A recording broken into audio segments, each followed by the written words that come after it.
What's going on, YouTube? Long time no see. It's only been a year since my last video.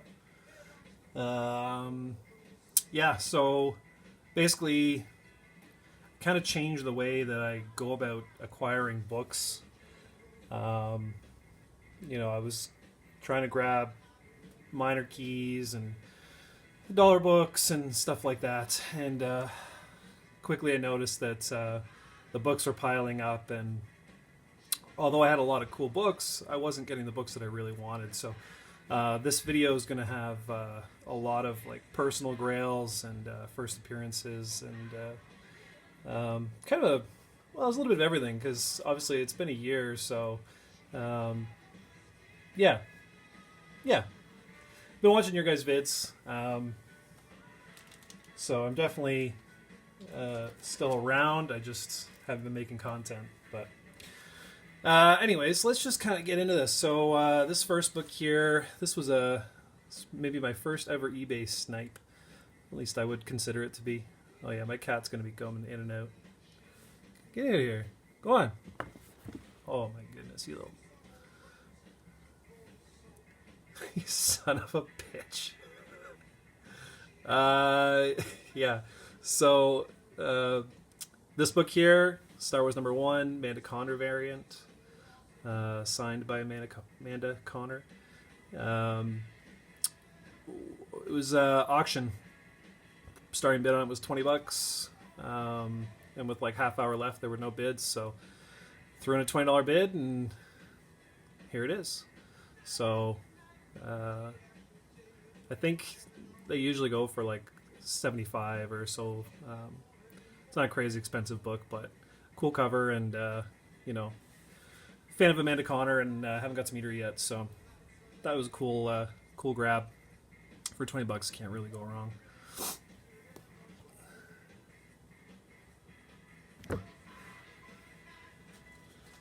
All right, eBay snipe number 2.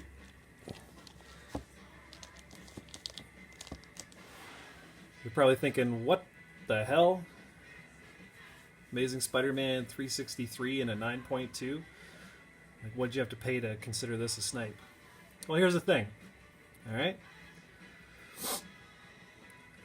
I was looking at recent postings for Amazing Spider-Man, and well, this book came up. It was a $20 buy it now. But the reason that I got it was because it came with this one. So I was looking for 361. I was kind of looking more so in the mid-9s range, like a 9.4, 9.6. And but I had my favorite searches for just a slab copy, and Jesus, cat, get out of here. And this came up for $20. Buy it now. I hesitated. I wasn't sure if it was legit. Even after like I bought it, I checked the ad again just to like make sure, because it just seemed strange. I think they forgot a 0. I think that's what happened. I think they probably wanted $200 by it now for this, but yeah, I scooped it up for 20. Given how much time I hesitated, I'm surprised that I got it. I thought for sure somebody was going to scoop it up while I was sitting there hesitating, but yeah. So I mean, it's only an 8.5, but like, I'm not going to complain at that price, right? And if I can get $20 for that, then that's going to pay for it all. So, all right. My cat is really fucking shit up right now. Let me deal with him. Go on. Go on. All right.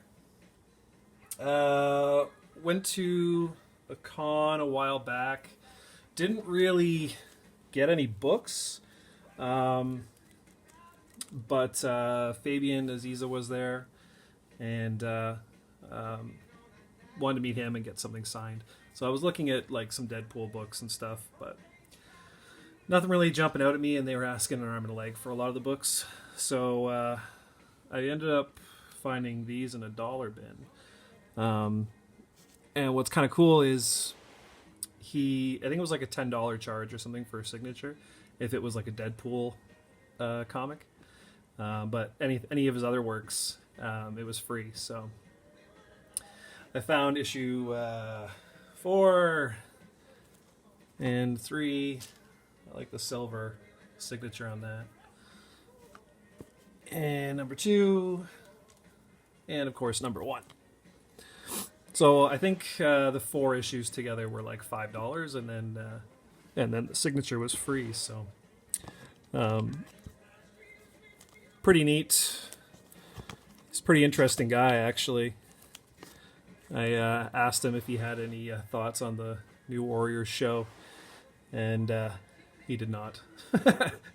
But we were talking about Night Thrasher and kind of the comparisons between him and Frank Castle, and yeah, he was just a really interesting dude, really intense, really passionate, and it was kind of neat not to talk about Deadpool, I'm sure, for him, because everyone else I saw online definitely had a Deadpool book. So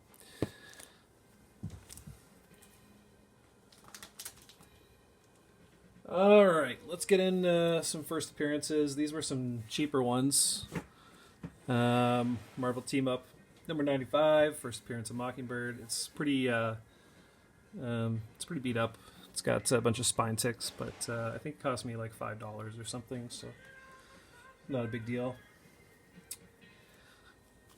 All right, and then obviously everybody has this one. X Factor number 6, First Apocalypse. I don't think we're going to see him again for a while. He had his opportunity on the big screen, and it didn't work out too good for him. So if we do ever see Apocalypse again, it's going to be a while. But you can get this book cheap now. These two came together. So this one's like a lower grade as well, but again, I think it was like $5 or $10. Pretty cheap, just to kind of have them in my collection. And actually, they came with another book, which I think it's in here somewhere. I'll show it.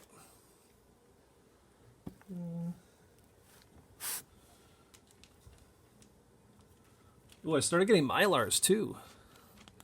Yeah, this was a big year. You're gonna see all the CGC books coming up here shortly, and I got Mylars, so I'm like a real boy now.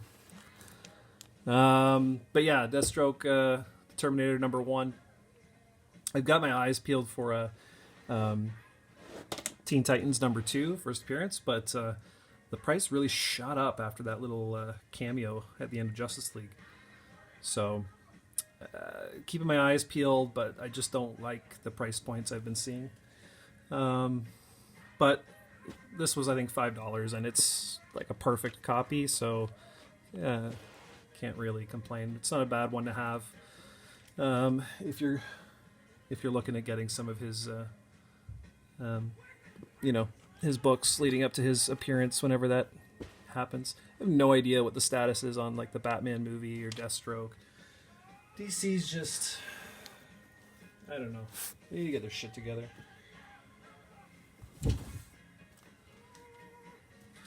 Here's a cool one. So this is a hand sketch done by a gentleman by the name of Mike Robinson, I believe. He lives in Edmonton, and he looks a lot like Dr. Jones, Sr., and will frequently dress up as him with the hat and everything. So, but I guess he used to intern at Marvel or something like that. But he's a heck of an artist. Now, this is a kind of a duplicate of, I think it's Wonder Woman 36, the Finch variant. So it's not like an original pose and all that, but he did draw it. He just kind of copied the image, but I thought it looked pretty nice.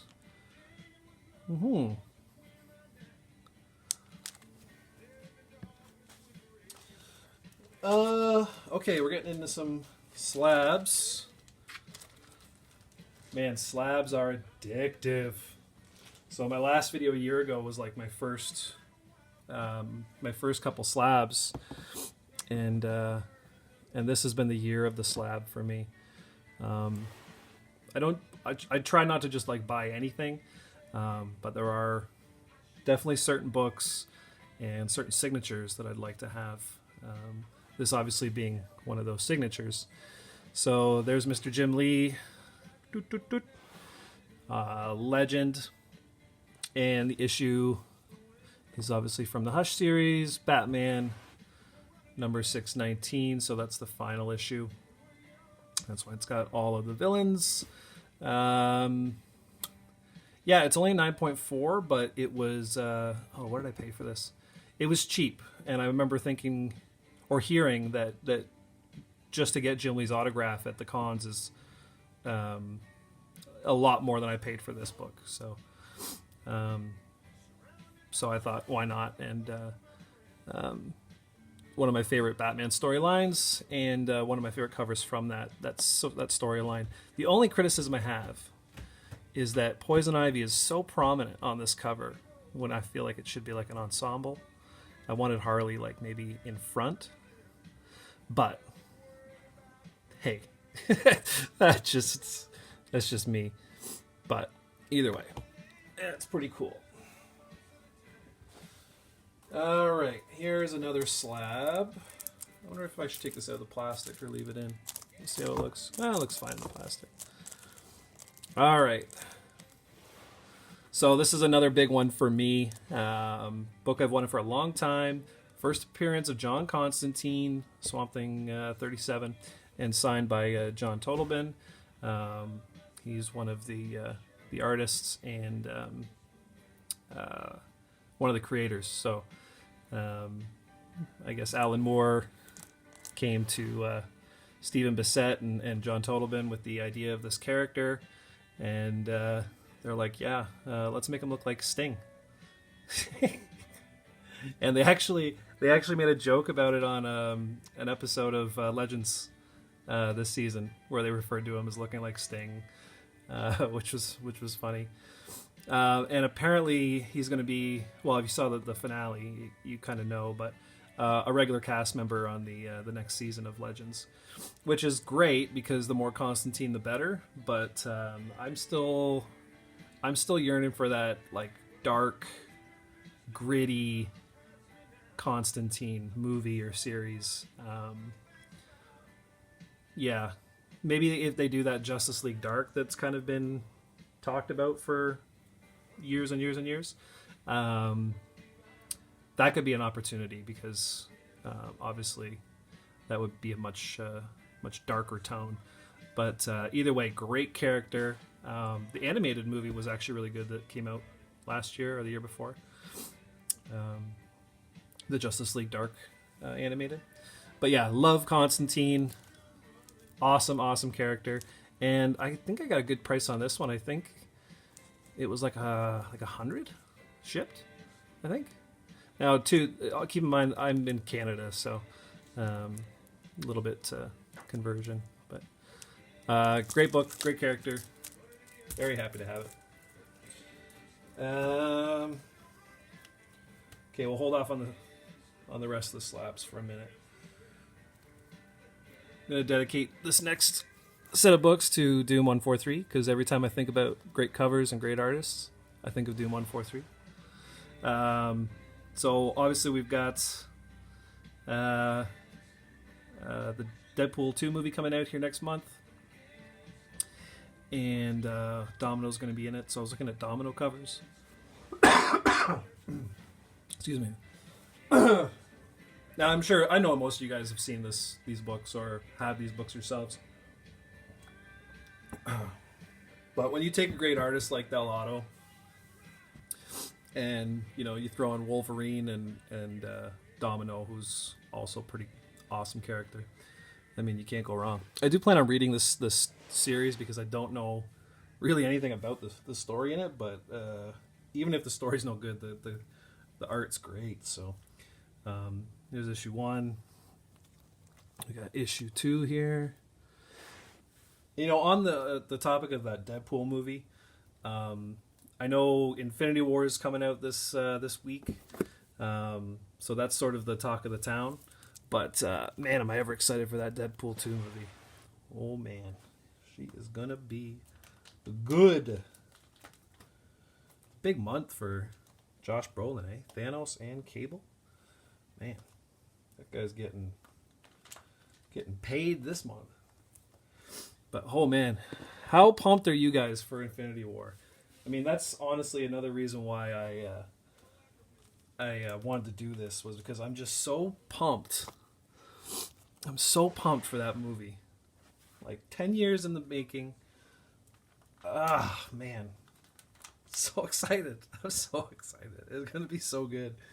Here's another first appearance. It's this came with, I think, those other books that I was showing earlier. Again, low grade. I was just wanted to have it in there. I'm really after the oh crap. What is it? Marvel, is it Marvel Premiere Preview? Marvel Preview number 7 or number 5? You know which one I'm talking about. The first Rocket Raccoon in that magazine format. And I've got my eye on one right now. I just haven't pulled the trigger. Just because I bought a lot of books in recent months. So, but this is a decent placeholder in the meantime. So I think we're kind of going into an Infinity War theme. So there's Mr. Rocket Raccoon there. And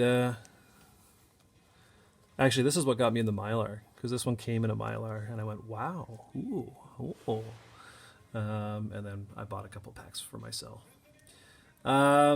So this book's been picking up, but when I got it, so this was the reason I got those lower grade books, because this was the one the reason I got them, because this one's not low grade, this one's nice. And first appearance of Scott Lang as Ant-Man, and after Infinity War is gone and Deadpool, we're going to be talking about Ant-Man again. And the first movie was great. I think it surprised a lot of people. It's not as classic as, Guardians and Winter Soldier, but it was a solid movie, and I'm looking forward a lot to the second one. So I could see this book picking up again this summer. Okay.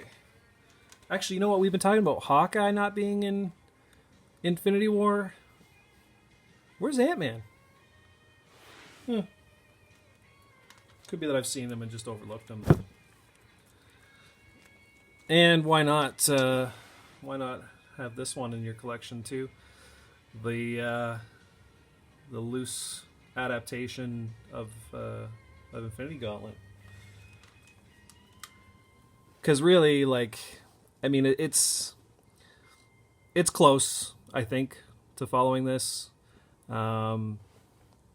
Obviously, like I said, it's an adaptation, but still, I think still a pretty critical book to have as far as that goes. Man, I want them to speed up this Adam Warlock story thing. Like, I know we saw the Cocoon at the end of Guardians, but man, I am all in on Warlock. I don't think we're going to see him in this movie. But the thing too is, people are questioning, what's next year's Avengers going to be? Well, it wasn't too long ago that it was Infinity War Part 1 and 2, and then they took away the title Part 2. But to assume that it's not connected to the Infinity Gauntlet storyline is preposterous. It is. Just whatever that additional title is going to be is clearly some sort of spoiler, so they kind of held it back. But I mean, you might as well still consider it Infinity War Part 2 as far as I'm concerned. We're not going to have a full resolution in this movie. All right, and then another one. This one I think has kind of become I wouldn't say become forgotten, but I got this book for cheap, man. It's not an expensive book. So if you don't know, this is the first appearance of the Winter Soldier. Become a pretty prominent character in this MCU, and who knows, with Chris Evans' contract coming up, I don't think people would be too upset if Sebastian Stan kind of took over the mantle. He doesn't necessarily have to be Captain America.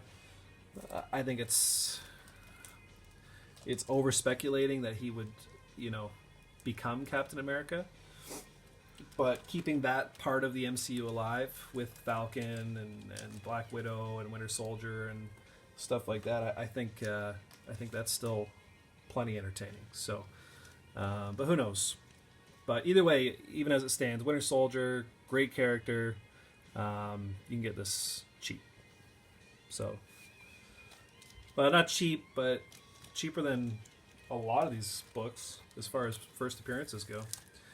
All right. I think it's slabs for the duration now. Oh yeah. It's slab time, folks. Okay, so another first appearance here. First appearance of Nebula in Avengers 257. 9.4. I wasn't actually looking at slab copies for this. I was looking at raw copies, and this was the price on this was just a little bit more than a raw copy. So decided to get it. I'm speculating or hoping that Nebula is going to play a pretty important role in Infinity War. If you guys have read Infinity Gauntlet, you know the role she plays. The vibe I'm getting is that they've sort of shifted that more so to Gamora. But still, I still think that we're going to get a lot of resolution or continuation of the story as far as Nebula and her being the daughter of Thanos and Gamora. They've really built that up through the Guardians movies and what we've seen in the trailers for Infinity War. So Nebula is not a bad first appearance to have, and again, not an expensive first appearance. So, all right. We're getting into some bigger books now. All right, we got Marvel Premiere number 15, first appearance of Iron Fist. This book was hot not that long ago. The series, after the series came and went, it definitely cooled off a bit. It wasn't a great series comparatively speaking. I think the others far surpassed it, but still a great character. So yeah, it has cooled off a little bit. That's one of the reasons I was kind of looking at it. Now you'll notice it is a qualified, so it is missing the Marvel value stamp, which, I've been looking at a lot of books that contain the value stamp, and I decided, given the price difference between a copy with and a copy without, man, I just can't justify spending an extra $100 or $150 for that stamp, especially when, to me, there's something, as far as I'm concerned anyways, there's something endearing about the fact that, somebody owned this book, probably a kid, cut out that stamp, collected the stamps, that was its intended purpose. It just kind of like, this book has a bit of a story, it doesn't really make a difference to me that it doesn't have a stamp that was intended to be cut out. It doesn't affect the story.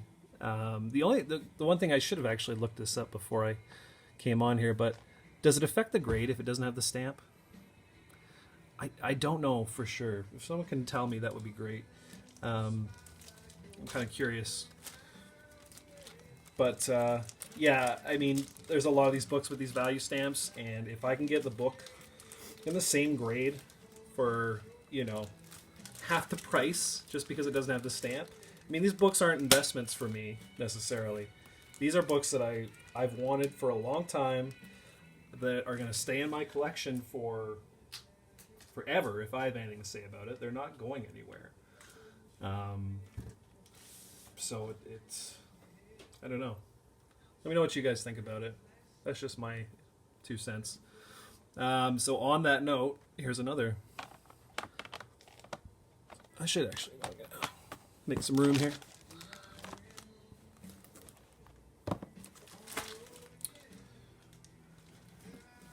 All right, you guys know this one. You've seen this. You've seen this book before, once or twice. I can't afford a 181. Forget about it. At least not right now. But this is, I still think, a great book to have.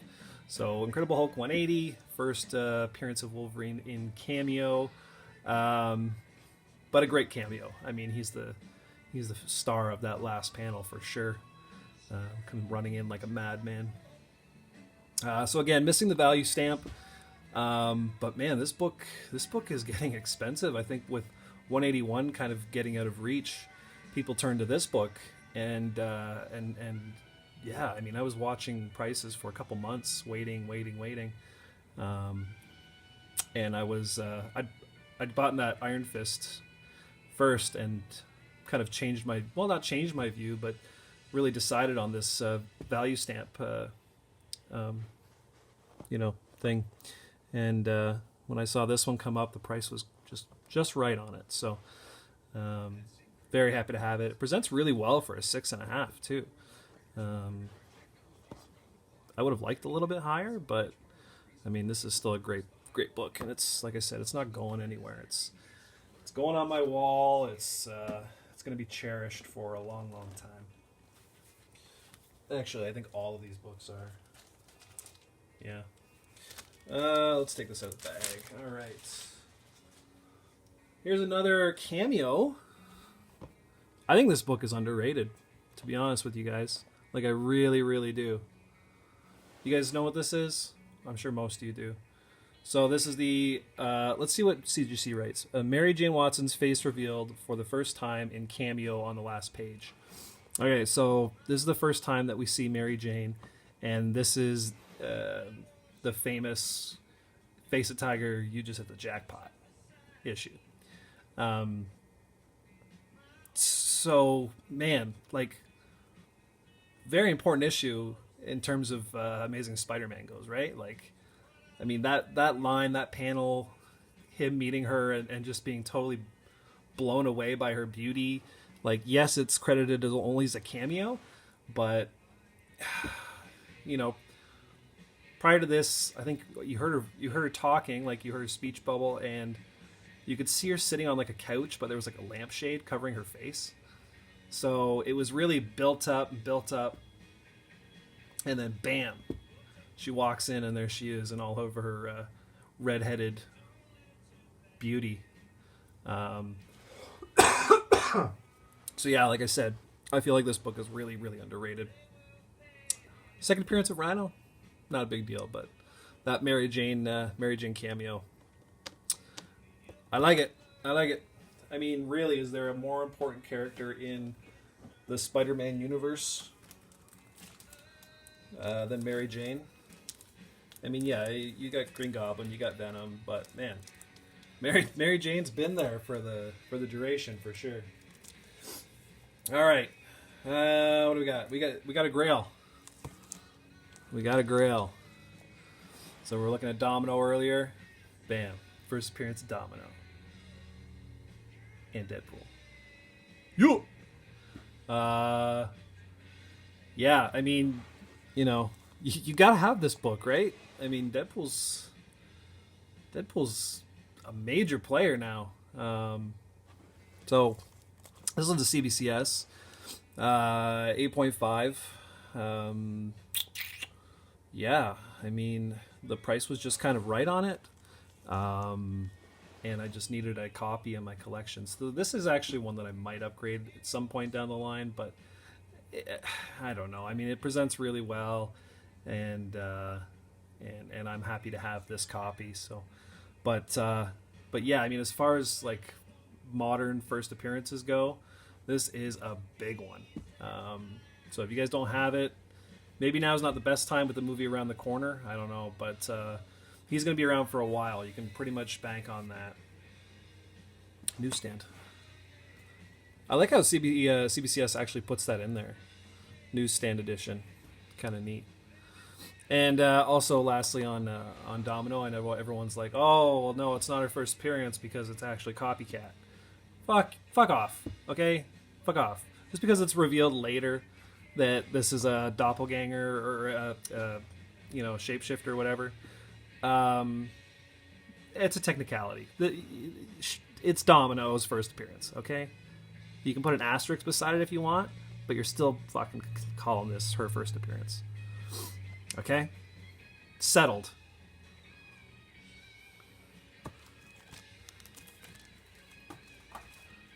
Oh no, we're down to the last book, which is good because it's been 30 minutes. All right. Yeah, this was, I don't know. This is a big one for me. It might be the most expensive out of this lot, actually. Oh, I don't know. Maybe. Hard to say. Anyways.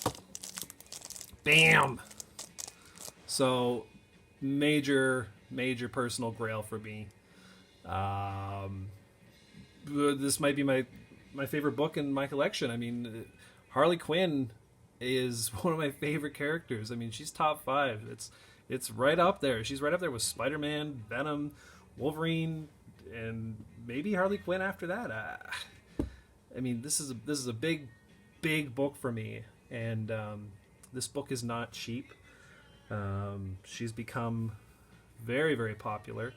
And say what you want about the Suicide Squad movie. I think the one thing that most people took away from that movie was that Harley Quinn kicks ass. I don't really see any negative criticism surrounding Harley. So, and we're going to see a lot more of her down the road. And I think again along with Deadpool, she is one of these modern characters who's going to be around for a very long time.